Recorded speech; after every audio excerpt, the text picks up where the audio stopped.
எண்ணத்தில் நீ இருந்தா எழுத்துக்கு பஞ்சமில்லே, 1000 பாட்டு எழுதி வைப்பேன்.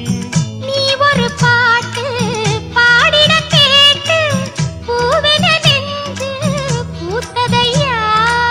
பூத்தது என்ன பார்த்தது என்ன, கேட்டது தானா கிடைச்சதம்மா. அன்பாக என்ன கொஞ்சம் ஆதரிக்க வேணும், அள்ளித்தான் சேர்த்து கொள்ள பார்த்திருக்கேன் நானும். ஆசைய நான் தான் மறைச்சு வச்சேன். பூவான ஏட்ட தொட்டு பொன்னான எழுத்தாலே, கண்ணான கண்ணுக்கு ஒரு கடுதாசி போட்டேனே, ஏட்ட பிரிச்சு என் பாட்ட படிச்சு.